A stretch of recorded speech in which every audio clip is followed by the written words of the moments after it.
વિદ્યાર્થી મિત્રો, આપણે અગાઉ પ્રકરણ 2 પૂરું કર્યું. એની આપણે ઓનલાઈન ટેસ્ટ લીધી. સૌ પહેલાં તમને વાત કરવાની કે આપણા ક્લાસના મોટાભાગના વિદ્યાર્થીઓ હવે આમાં જોડાતા થઈ ગયા છે. ઘણા બધાએ ટેસ્ટ આપી, ખૂબ સરસ માર્ક પણ લઈ આવ્યા. તો સૌ પહેલાં તો તમને બધાને ખૂબ ખૂબ અભિનંદન. હવે આપણે નવું પ્રકરણ શરૂ કરવા જઈ રહ્યા છીએ. પ્રકરણનું નામ છે સામાજિક વ્યવસ્થા અને સામાજિક રચનાતંત્ર. તો આ પાઠમાં આપણે બે વિગતો, બે વિભાવનાઓ વધુ સમજવાની છે વિગત સાથે.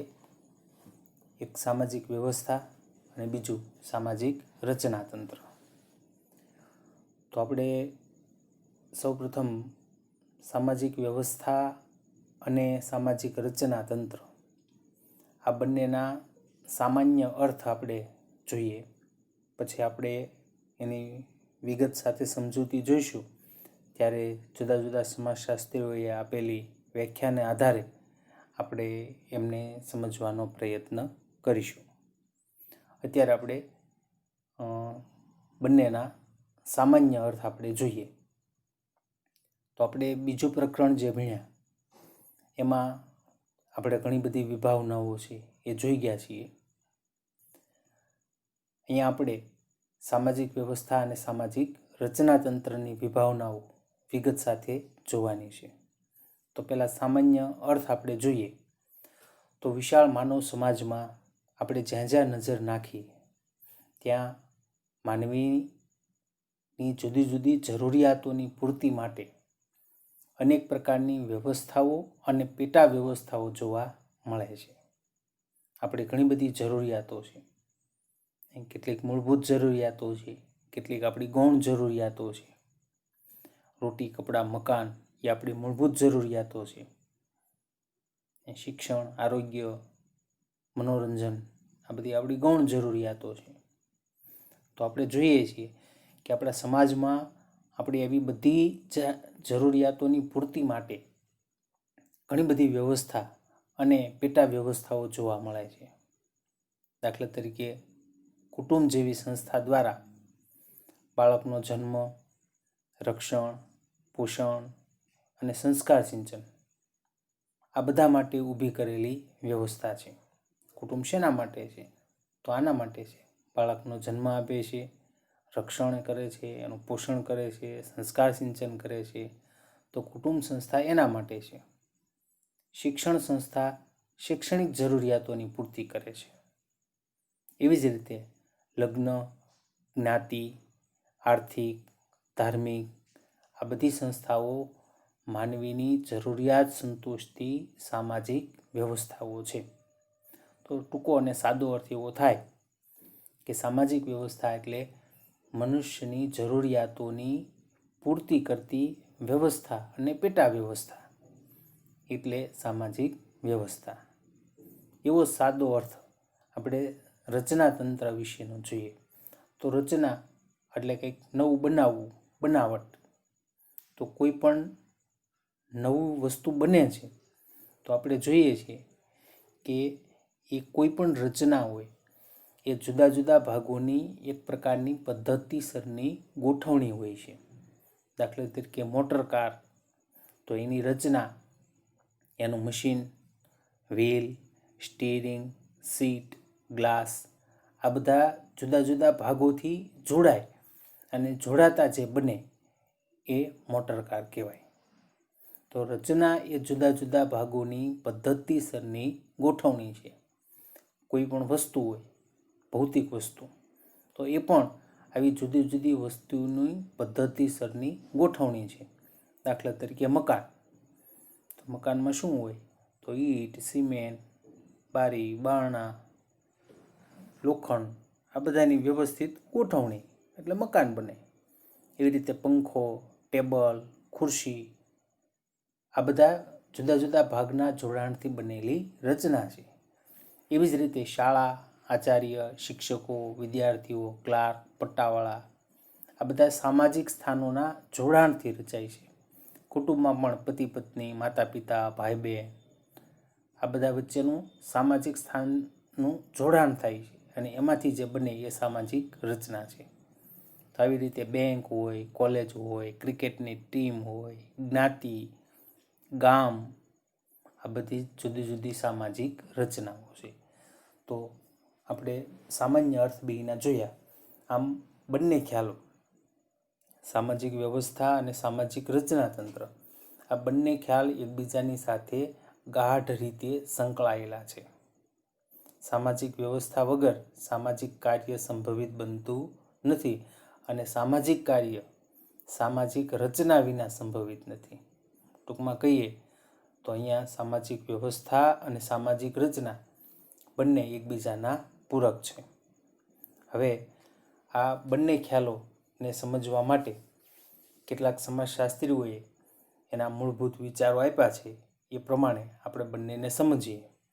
તો સામાજિક વ્યવસ્થા અને સામાજિક રચનાતંત્ર એને સમજાવવા માટે સમાજશાસ્ત્રી હર્બર્ટ સ્પેન્સર એમણે માનવ સમાજ અને શરીરની તુલના કરી છે. આપણું શરીરની રચના અને માનવ સમાજ એ બંનેની તુલના દ્વારા એમણે આ સમજાવ્યું છે. બ્રેનિસ્લો મેલિનોવસ્કીએ માનવ જરૂરિયાત આધારિત રચનાતંત્રની વિગતે રજૂઆત કરી છે. એને જરૂરિયાતના સંદર્ભમાં રચનાતંત્રને સમજાવ્યું છે. તો ટાલકોટ પાર્સન્સે માનવ ક્રિયાની વ્યવસ્થાને 4 પેટા વ્યવસ્થાના સંદર્ભમાં સમજાવી છે. તો આપણે એ સમજતા પહેલાં આપણે સામાજિક વ્યવસ્થા કોને કહેવાય એની આપણે વ્યાખ્યા જોવાની છે. જેમ એક માનવ શરીરના જુદા જુદા ભાગો પરસ્પર કાર્યાત્મક સંબંધોથી જોડાય અને એક વ્યવસ્થા બને છે, એમ સામાજિક વ્યવસ્થા પણ કાર્યાત્મક સંબંધથી જોડાયેલા 2 કે તેથી વધુ એકમોની બનેલી વ્યવસ્થા હોય છે. આપણે અગાઉ જોયું હતું, સ્પેન્સરે માનવ સમાજ અને શરીરની તુલના કરી છે. તો માનવ શરીરના જુદા જુદા ભાગો આપણા શરીરના હાથ, પગ, કાન, આંખ, નાક, મગજ આ બધા જુદા જુદા અવયવો છે, પણ એ બધા જ પરસ્પર કાર્યાત્મક સંબંધથી જોડાયેલા છે અને એના કારણે આપણું શરીર આખું એક વ્યવસ્થા બને છે. તો એવી જ રીતે સામાજિક વ્યવસ્થાની અંદર પણ કાર્યાત્મક સંબંધથી જોડાયેલા 2 કે એનાથી વધુ એકમોની બનેલી વ્યવસ્થા હોય છે. દાખલા તરીકે શૈક્ષણિક વ્યવસ્થા, શિક્ષણ સંસ્થા છે, તો શિક્ષણ સંસ્થાની અંદર નાના નાના ઘણા બધા એકમો હોય, ઘણા બધા એની અંદર કાર્યકરો છે હોય.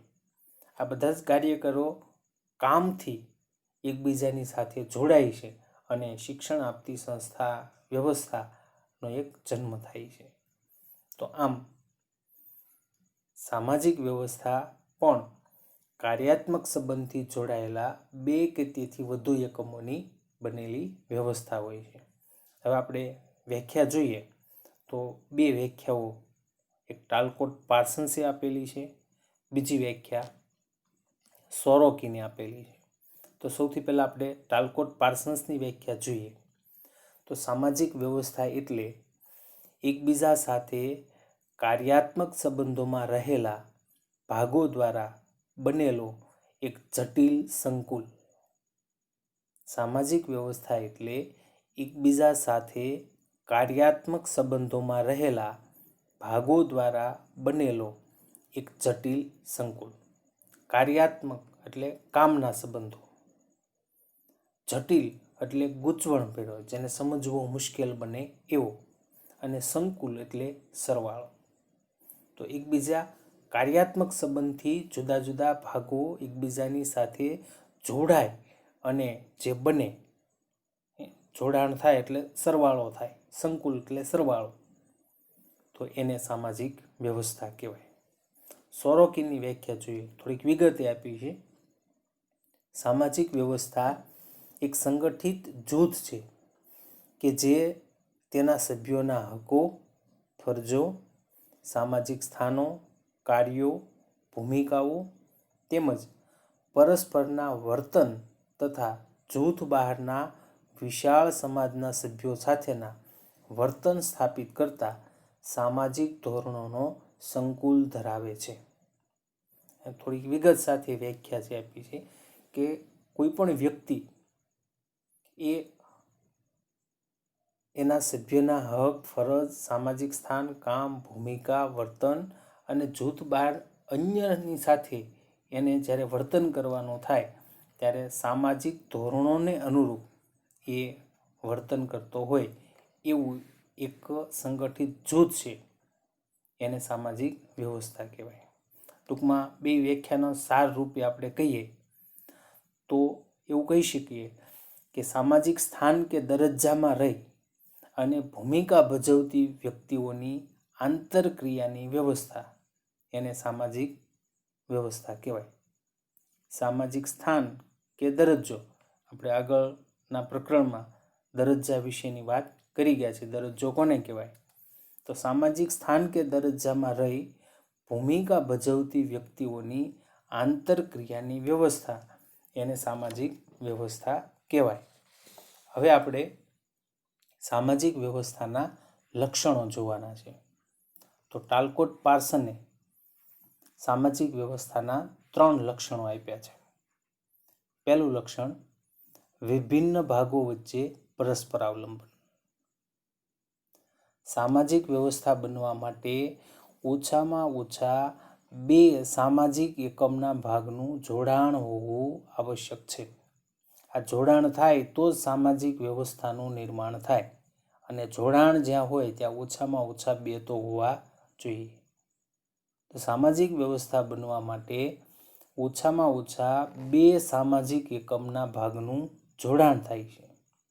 દાખલા તરીકે કુટુંબ છે, તો કુટુંબની અંદર માતા, પિતા, પતિ, પત્ની, ભાઈ, બહેન, આ બધા સામાજિક દરજ્જાઓ જોડાય અને કુટુંબ એક વ્યવસ્થા બને છે.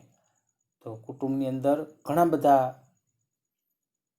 એકમો હોય, માતા, પિતા, ભાઈ, બહેન, પતિ, પત્ની, આ બધા જુદા જુદા દરજ્જાઓ છે. તો એ બધા દરજ્જાઓ જોડાય અને કુટુંબ એક વ્યવસ્થા બને છે. આ બધા સામાજિક સ્થાનો પાછા એકબીજા ઉપર આધારિત હોય છે. તો આમ અન્ય સંસ્થા કે સામાજિક સમૂહના સામાજિક એકમનું જોડાણ એ સામાજિક વ્યવસ્થાનું પહેલું અગત્યનું આવશ્યક લક્ષણ કહી શકાય. તો પહેલું લક્ષણ, વિભિન્ન ભાગો વચ્ચે પરસ્પર અવલંબન. બીજું લક્ષણ, સામાજિક વ્યવસ્થામાં સ્થિરતા. માનવ સમાજની જરૂરિયાત પૂર્ણ કરવા માટે વ્યવસ્થાએ લાંબા સમયગાળા સુધી સ્થિરતા ધારણ કરવી પડે. એટલે કે દરેક વ્યવસ્થાએ પોતાની આગવી ઓળખ બનાવવી પડે અને અનુકૂલન સાધવું પડે. આમ સામાજિક વ્યવસ્થામાં પરિવર્તન આવવા છતાં મૂળભૂત સામાજિક વ્યવસ્થા જળવાઈ રહે છે. આ વ્યવસ્થાની અંદર સ્થિરતા બહુ અગત્યની છે, કારણ કે સ્થિરતા હોય તો જ માનવ જરૂરિયાતને પૂર્ણ કરી શકાય. એમાં પરિવર્તનને અવકાશ છે, પણ પરિવર્તન આવવા છતાં મૂળભૂત વ્યવસ્થા જળવાઈ રહે છે. દાખલા તરીકે આપણે આગળ કુટુંબનું ઉદાહરણ લીધું હતું, તો કુટુંબ પહેલાં પણ હતું, આજે પણ છે. કુટુંબ શું કરે છે? તો આપણી જરૂરિયાતોને પૂર્ણ કરવાનું કામ કરે છે. તો એણે સ્થિરતા જાળવવી પડે. તો કુટુંબ પહેલાં હતું, આજે છે. તો લાંબા સમયગાળા સુધી એણે સ્થિરતા ધારણ કરી એમ આપણે કહી શકીએ. એમાં કુટુંબમાં પરિવર્તન તો આવે જ છે. આપણે પછીનો મુદ્દો જોઈએ છીએ, સામાજિક વ્યવસ્થામાં પરિવર્તન, એનું ત્રીજું લક્ષણ છે. તો કોઈ પણ વ્યવસ્થા પરિવર્તનશીલ હોય છે. સામાજિક વ્યવસ્થા પણ અમુક હદ સુધી સ્થિર રહી અને પરિવર્તન પામતી હોય છે. તંત્રને પોતાની વ્યવસ્થા ટકાવવા માટે પરિવર્તન સાથે અનુકૂલન સાધવું જરૂરી બને છે, અને એમાંથી જ પરિવર્તનનો ઉદ્ભવ થાય. આપણે બીજું એનું લક્ષણ જોયું હતું, સામાજિક વ્યવસ્થામાં સ્થિરતા. તો કોઈ પણ સામાજિક વ્યવસ્થા લાંબા સમયગાળા સુધી સ્થિરતા ધારણ કરે છે, એવું આપણે એમાં જોયું. પણ એની સાથે આપણે ત્રીજું લક્ષણ એ પણ જોયું કે અમુક હદે એ સ્થિર રહી અને પરિવર્તન પણ પામતી હોય છે. દાખલા તરીકે પહેલાંનું કુટુંબ અને અત્યારનું કુટુંબ, તો આપણને એમાં ઘણો બધો ફેરફાર જોવા મળે. તો સામાજિક વ્યવસ્થાની અંદર પરિવર્તન જોવા મળે છે. કોઈ પણ વ્યવસ્થાએ ટકવું હોય તો કુદરતના નિયમ પ્રમાણે એણે અનુકૂલન સાધવું પડે, અને અનુકૂલન સાધે એમાંથી પરિવર્તનની શરૂઆત થાય. તો આમ સામાજિક વ્યવસ્થાના ટાલકોટ પાર્સન્સે 3 લક્ષણો દર્શાવ્યા છે. આપણે ફરી એક વખત મુખ્ય મુદ્દાઓ જોઈ જઈએ. તો પહેલું લક્ષણ વિભિન્ન ભાગો વચ્ચે પરસ્પરાવલંબન. બીજું સામાજિક વ્યવસ્થામાં સ્થિરતા. ત્રીજું સામાજિક વ્યવસ્થામાં પરિવર્તન. હવે આપણે જોઈએ સામાજિક વ્યવસ્થાના પાસાઓ. તો સામાજિક વ્યવસ્થાના 4 પાસાઓ છે. એ પણ ટાલકોટ પાર્સન્સે આ 4 પાસાઓ દ્વારા સામાજિક વ્યવસ્થાને સમજાવવાનું કામ કર્યું છે. તો આપણે 4 પાસાઓ જોઈએ તો 4 દિશામાં 4 પાસાઓ છે અને એની સેન્ટરમાં ધ્યેયો છે. 4 પાસાઓ દ્વારા સામાજિક વ્યવસ્થા પોતાના ધ્યેયને સંતોષવાનું કામ કરે છે. એટલે ધ્યેય કેન્દ્ર સ્થાને છે. પહેલું ઉપજૂથ, બીજું એનું પાસું ભૂમિકા, ત્રીજું સામાજિક ધોરણો અને ચોથું સાંસ્કૃતિક મૂલ્યો. આ 4 પાસાઓની વચ્ચે સેન્ટરમાં ધ્યેય છે. એ ધ્યેયને ધ્યાનમાં રાખી અને કામ કરે છે. તો આપણે આ 4 પાસાઓ સમજવાના છે. આજના સેશનમાં આપણે 2 પાસાઓ વિશે સમજૂતી મેળવીશું. પહેલું પાસું ઉપજૂથ. તો આપણે જાણીએ છીએ કે દરેક સમાજની અંદર ઘણા બધા જૂથો હોય છે અને દરેક જૂથ સામાજિક આંતરક્રિયાની એક વ્યવસ્થા હોય છે. તો ઉપજૂથ કોને કહેવાય? તો કોઈ પણ ઉપજૂથ જૂથના પેટા ભાગ રૂપે વિકસેલું હોય એને ઉપજૂથ અથવા પેટા જૂથ કહેવાય. પરીક્ષામાં ઘણી બધી વખત પ્રશ્ન પૂછાય છે, ઉપજૂથ એટલે શું? તો જૂથના પેટા ભાગ રૂપે વિકસેલું હોય એને ઉપજૂથ અથવા પેટા જૂથ કહેવાય. વ્યક્તિ અનેક ઉપજૂથોમાં વિવિધ પ્રકારના સામાજિક સ્થાન ધરાવતી હોય છે. આપણે ઘણા બધા જુદા જુદા ઉપજૂથની અંદર જોડાયેલા હોઈએ છીએ અને એની અંદર આપણું એક ચોક્કસ સામાજિક સ્થાન પણ આપણે ધરાવતા હોઈએ છીએ. આ સ્થાનને આધારિત વ્યક્તિ જુદા જુદા પ્રકારની ભૂમિકા ભજવવા માટે એ આંતરક્રિયા કરતી હોય છે. જે ઉપજૂથમાં એનું જેવું સામાજિક સ્થાન હોય એવા પ્રકારની એની ભૂમિકા હોય. હવે જૂથ અને ઉપજૂથ, જૂથ કોને કહેવું અને ઉપજૂથ કોને કહેવું? તો એ ખ્યાલ સાપેક્ષ છે, એટલે કે સરખામણીય છે. એટલે કે આપણે આંતરક્રિયાની કઈ વ્યવસ્થાને આપણે જૂથ તરીકે ઓળખીએ એના ઉપર ઉપજૂથનો આધાર રહે. આપણે મુખ્ય જૂથ કોને ગણીએ છીએ એના ઉપર ઉપજૂથનો આધાર રહે.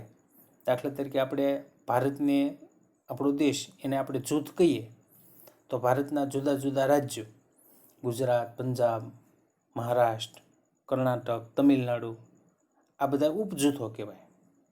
એ જ રીતે આપણે ગુજરાતને જો મુખ્ય જૂથ ગણીએ તો ગુજરાતના જુદા જુદા જિલ્લાઓ એના ઉપજૂથ કહેવાય. એટલે આ ખ્યાલ કેવો છે? સાપેક્ષ છે. આપણે મુખ્ય જૂથ કોને કહીએ છીએ એના ઉપર ઉપજૂથનો આધાર રહેલો છે. જો કોઈ એક શાળાને આપણે જૂથ તરીકે ઓળખીએ તો વિદ્યાર્થી, શિક્ષકો, વહીવટી કર્મચારીઓ, સેવકગણ, આ બધા જ ઉપજૂથો કહેવાય.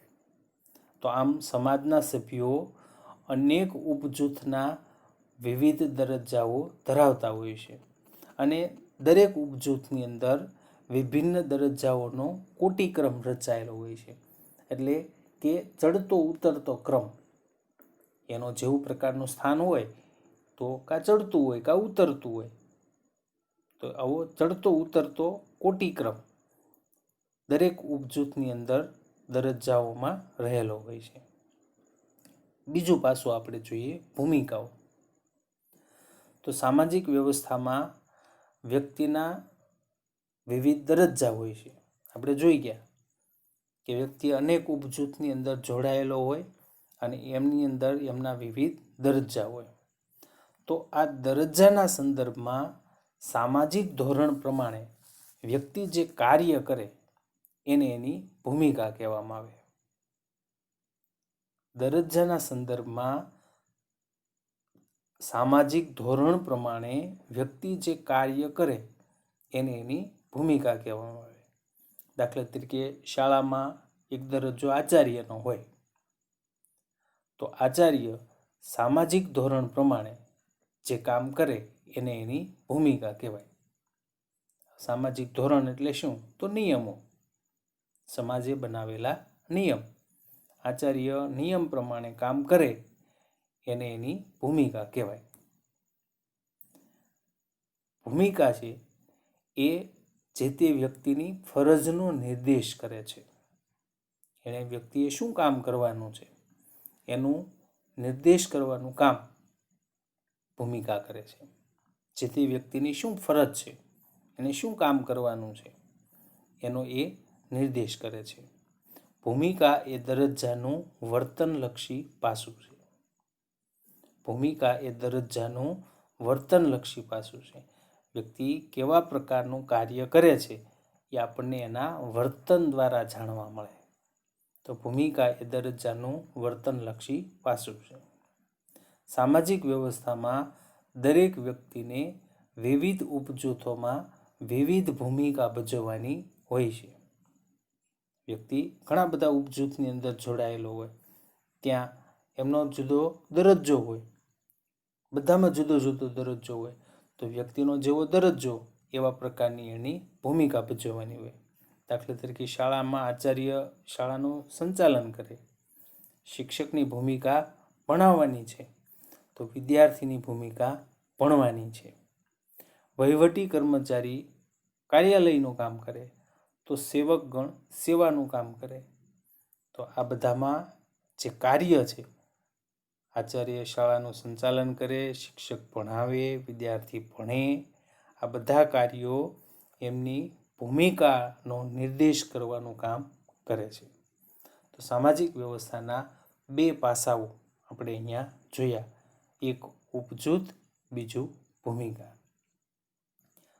આવતા સેશનમાં આપણે અન્ય બે પાસાઓ સામાજિક ધોરણો અને સાંસ્કૃતિક મૂલ્યો વિશે વાત કરીશું અને કેન્દ્ર સ્થાને રહેલા ધ્યેય વિશે પણ આપણે સમજશું. ઉપરાંત સામાજિક રચનાતંત્રની વ્યાખ્યા અને એના લક્ષણો એ બંને આપણે આવતા સેશનની અંદર સમજશું. તો આ સેશનમાં આપણે અહીંયા સુધી રાખીએ છીએ. હોમવર્કમાં આપણે આજે જેટલું સમજ્યા એમાંથી એક બે વાક્યના પ્રશ્નો મૂકીશ. પ્રશ્નોના જવાબ આપવામાં બહુ મોડું કરવું નહીં. વધીને બીજા દિવસે સાંજ સુધીમાં બધાના જવાબ આવી જાય એ રીતે જવાબ સૌએ મૂકવાના રહેશે. તો આજે આપણે અહીંયા પૂરું કરીએ છીએ.